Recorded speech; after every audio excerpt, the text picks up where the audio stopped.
Good morning guys! Ngayon po ay gagawa tayo ng biryani. Ayan. Ito po yung manok.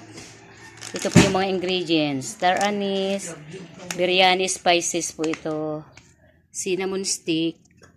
Ito yung cloves. Iwan ko kung ano yung ang nakalagay dito. Paku-paku naman pero cloves yan. Paprika. Ito lalagyan po natin pampalasa, asin. At saka yung turmeric. Ito po yung turmeric. Ayan. So, mag-start na po tayo. O, dyan lang. Yan ah. Ito. Yan mo.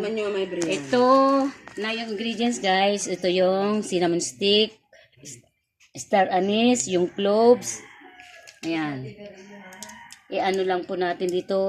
Ihalo-halo ng ganyan. Tapos yung, ito po yung importante, yung biryani spicy. Ayan. Ito po yung pananghalian namin. Ayan. Mas masarap kasi pag yung, ito naman yung turmeric. Ayan.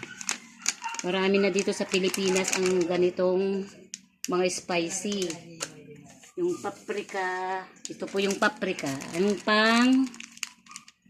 panghang. Ayan. Hindi po natin tinipid yung ingredients. And then, laglayin natin ng pangpasarap.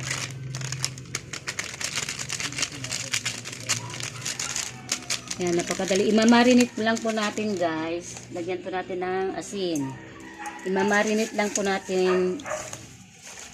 Ayan, kawamayin natin para mas masarap yung niya. Para natin talaga ito. Tapos ito, ipiprito ng kaunti. Tapos magluluto ng kanin. Mamaya ko na ipakita yung kanin saka yung pag mix. Lagyan natin ng turmeric.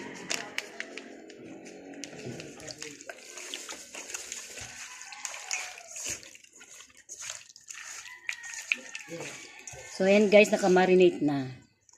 Mamaya ko na ipapakita yung pag-mix ko kasi iluluto ko pa ito. At saka yung kanin.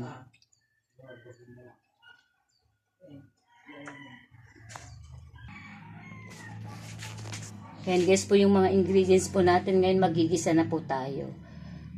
Kamatis, bawang, saka lagyan ko ng bell pepper, saka sibuyas. Dapat ganito yung pag-slice. Oh. Yan. Ito po na yung na-marinate na.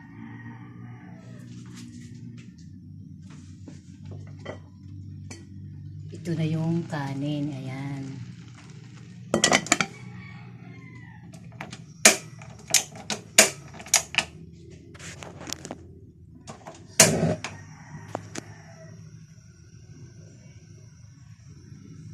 Ayan, magigisa na po tayo. Ayan, ito po yung bawang.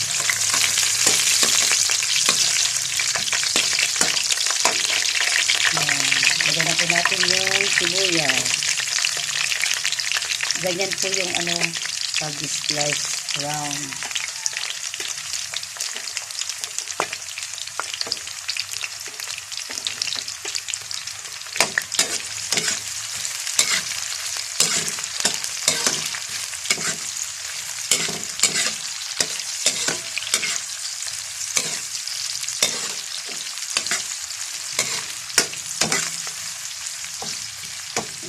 Dapat ganyan po round.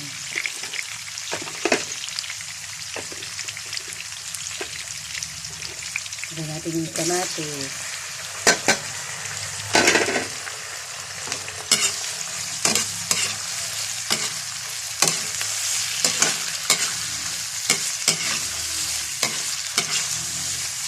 Lutuin lang po natin itong kamatis, bawang sibuyas. Pag maluto na po ito, aalisin po natin, ilagay natin yung manok.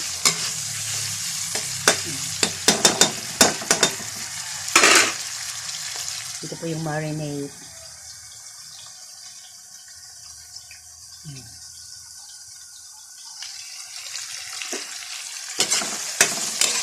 Naamoy ko yung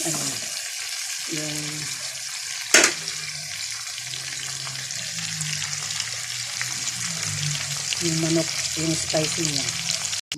Dinagdagan ko pa ng sili. Itong klaseng sili eh. Ayan.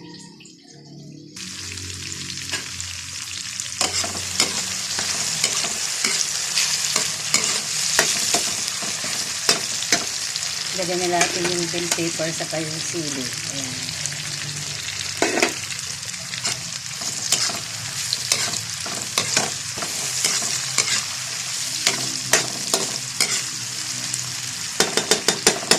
Ayan, pakuluin po natin ng kahit na konti lang.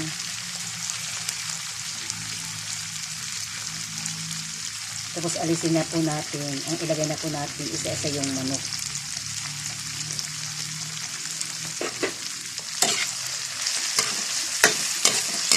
Hindi na po natin alisin.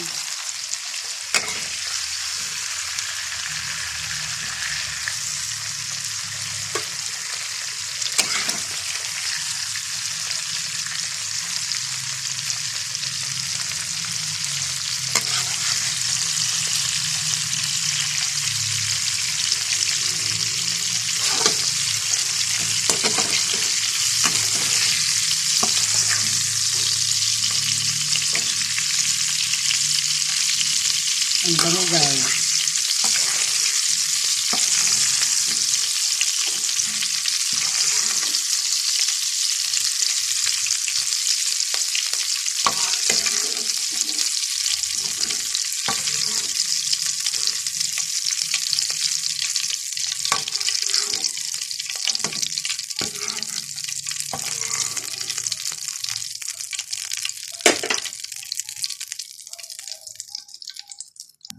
Ayan guys, so isa-isa na po natin ilagay.